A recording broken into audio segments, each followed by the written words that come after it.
What is a sheared flywheel key, you ask? Well, let's find out. Most engines, whether it be a 2-cycle or a 4-cycle, have a pretty massive, heavy weight called a flywheel.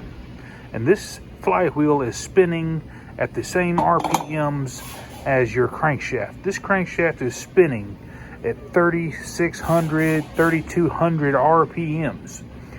And you have a blade attached to the end of this crankshaft, and you run over a stub or an anthill or a root or a rock, and you stop this crankshaft from moving, and you bind it up tighter than a bark on a hickory tree.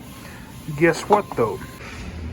This flywheel's gonna still want to turn even though the crankshaft has stopped, and it always, most of the time, shears the flywheel key. Here is the recess where the key goes, right here. What happens when the key shears? A couple things. It's going to over advance the timing, and it's going to cause the rope to, whenever you go to start it, the rope's going to try to be ripped out of your hands.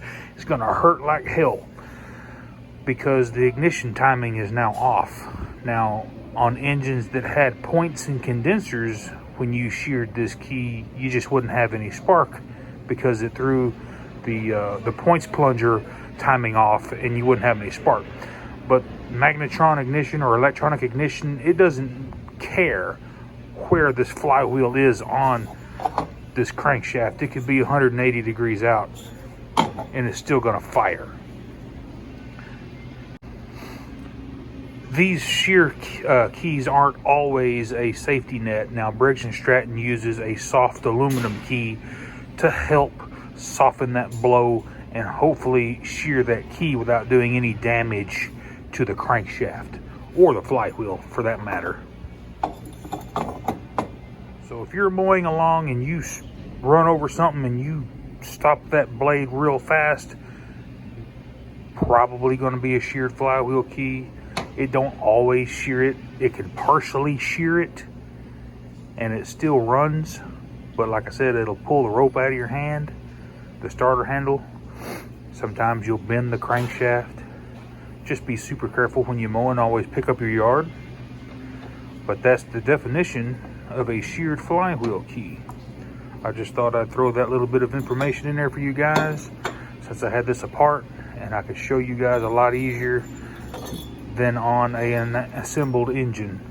But anyway, guys, if this helped you out and if you can understand why it causes issues whenever the key is sheared, let me know. Mower Medic 1, thumbs up and give me a like and hit that subscribe button. And while you're there, go ahead and click the bell so you get all my new videos. Y'all have a good rest of the day. Mower Medic 1.